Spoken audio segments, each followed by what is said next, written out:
Hello, my name is Nicole Fitzenreiter, and today I'm going to be talking and discussing the importance of a thorough systematic approach for patient evaluations. I'm going to describe a case when I did not use a systematic approach and how this process compromised patient-centered care.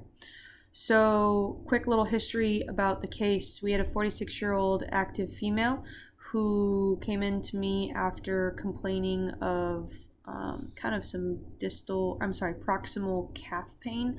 Mechanism of injury, no true mechanism. She mentioned that she did run a half marathon in the last week and she kind of felt some strain in the following days. Kind of based on that, I didn't go too much into her mechanism, but she's an active runner. She runs half marathons all the time, so it wasn't abnormal for her to do a half marathon. Couple of differentials. I was mostly thinking either a gastroc strain or a gastrocnemius strain or a distal hamstring strain. She didn't present with any strong limitations except just kind of overall soreness in her distal calf. The outcome of the case ended up not being either one of those, although that's kind of what I diagnosed her with. But after a couple days, she followed back up, and it ended up being that she had a blood clot. So she ended up having a deep vein thrombosis, and it turned into a stroke because the clot ended up going to her cerebellum. Luckily, she was okay. But it was an eye-opening case because I was thinking it was a gastrocnemius strain, but after learning more about the case, which I should have done within a systematic approach, I learned that I was wrong and I compromised my patient's health. So basically, how can I improve the systematic exam? Number one, I need to go into a deeper history. All I really knew about the patient was that she was 46, that she had just ran a half marathon, although that wasn't unusual for her, and that she kind of felt some strain in her calf.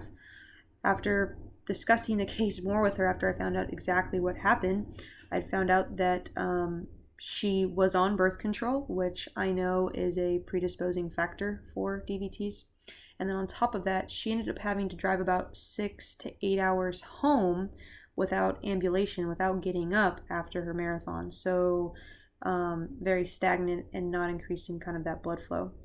Also, the mechanism of injury, it didn't make much sense. She was an avid runner. That wasn't abnormal for her, and it wasn't that she had a specific time where she felt like her calf or her gastroc kind of pulled. It was just after the time after she kind of got home a couple days later, she realized that she was having just kind of overall soreness into kind of the distal proximal lateral part of her gastroc.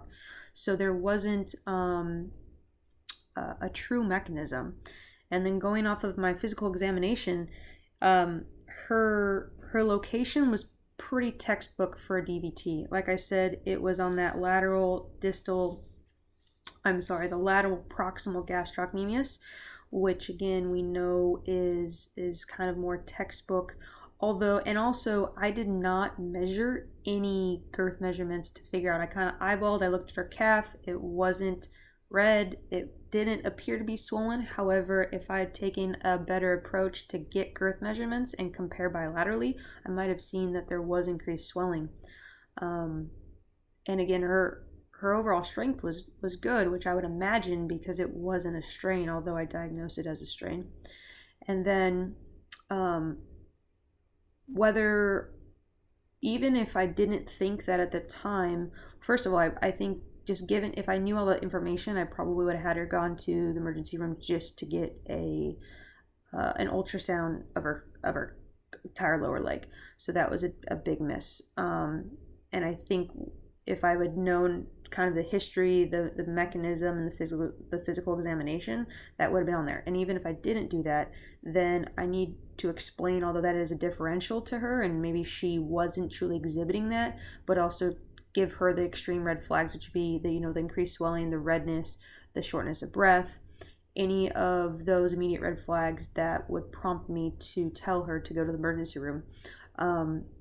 She ended up having an emergency red flag because she ironically foam rolled the kind of foam rolled her lower legs, and then within about 72 hours, she woke up and was having increased like vertigo, dizziness, and kind of exhibiting stroke-like symptoms. And she went to the emergency room, and there ended up being a blood clot in her cerebellum.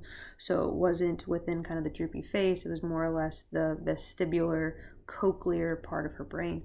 So definitely improving and making a systematic exam and having a systematic approach is one of these times where this could have been life-threatening, and something could have it could have been fatal. And so I take great responsibility in that, and also understanding how important it is to have a systematic approach, and if not, we can compromise patient-centered care. I hope you guys learned something, and thanks for watching.